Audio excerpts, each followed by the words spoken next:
When I was younger, I fell into the pool and I couldn't swim, so I like basically sunk to the bottom, and my mom had to come in to rescue me. So that's how I first got into it. I started doing lessons around like 4 or 5 years old. My brother was told that he was pretty good, and so we both got into summer swimming until we were about like 10 or 11. We started doing like club swimming every day. And then after that, we both got into high school. We both had really good high school years. So in high school swim, my coach was Kip Emig, and his son was on the same time I was, and his name was Luke. I had a really good relationship with Kip throughout high school, and I actually worked for him in the summer for Beach Patrol over in Brigantine. And my relationship with Luke was also really good just because we were friends and we were swimming all the time, every day together. So Andy was really good at swimming, so having him around, I feel like pushed a lot of the guys, especially some of those, because he was younger than some, and he was just a lot better. So people felt threatened and they were scared to lose their spots, but he was good and he worked for his spots. And I feel like once he was a junior and I was a sophomore, like I looked up to him a lot and I knew he was striving for something great and I could be a part of it. So I feel like he pushed everyone by just being himself, and I think he's just the type of person who's a good leader naturally, and he's not bad to have around on the pool deck for sure. I started getting really good my sophomore year. In junior year, I really had like a good season, and colleges started looking at me. I ended up really liking Tennessee, so I verbally committed there. I did my senior year of swimming, and then I got over to Tennessee, and things weren't really how they said they were going to be. They kind of revamped the whole program. During my recruiting trip, they told me it was going to be like co-ed swimming, like girls and guys together. They said I would be in a certain training program. They told me that they did like a lot of technique training and stuff. And the next year when I had gotten there and I was enrolled and I was swimming there, they had redone everything. So there was no more co-ed swimming. There was no more technique training.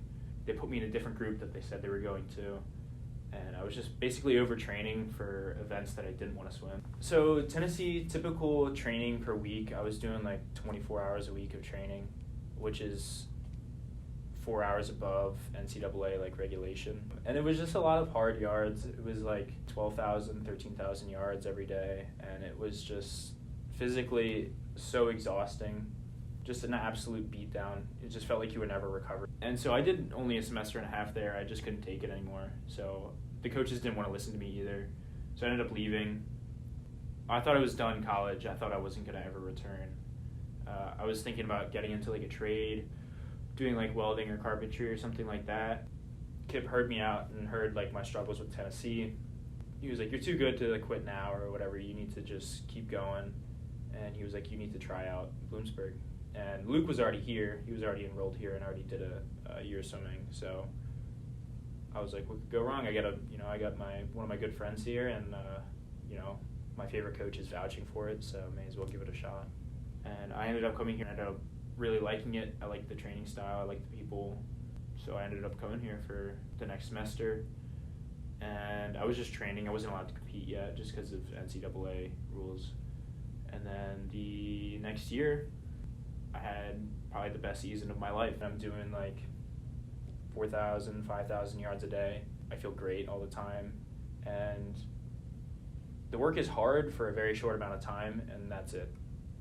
And I totally agree with this training, and it shows. After the season, the 1 year of training with Stu, I went, a lot of lifetime best times that I thought I would never go. Ended up surprising myself, and helps me trust the process. I was contacted by Kip Emig, who's Luke Emig's dad, and Luke Emig and Andy are friends, and they guard together on the beach down in Brigantine, New Jersey. And Kip kind of gave me an idea that Andy was disillusioned with swimming in general and was not happy about his experience at Tennessee, and maybe I would consider reaching out to him and see if he would be interested in continuing here at Bloomsburg. So I contacted Andy, and he was open to it. I explained him our training philosophy, and he agreed, and he's been here about a year and a half now, I guess, total. very happy being able to choose what he wants to swim. Very comfortable and enjoying some unbelievable success. Going forward, he was ranked number 3 in the country in the 200 freestyle. And I believe there's a lot more in the tank left for him, and he's going to do very well at NC2As in the spring. And he has the distinct possibility of becoming an NCAA champion in whatever he decides to do. But certainly the 100 free and the 200 free are possibilities. Akron's good. I think hopes are high, energy's high. People really have something to go out there and prove, which I like. I think we're going to see some good swimming at Akron.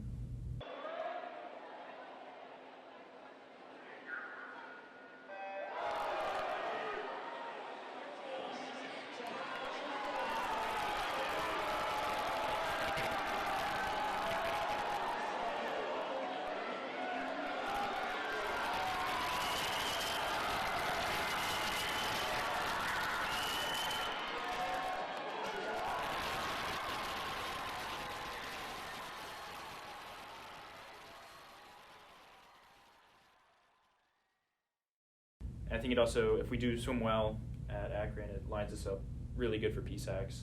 I think we're just really pushing to make a statement and really just defend our title as champions. So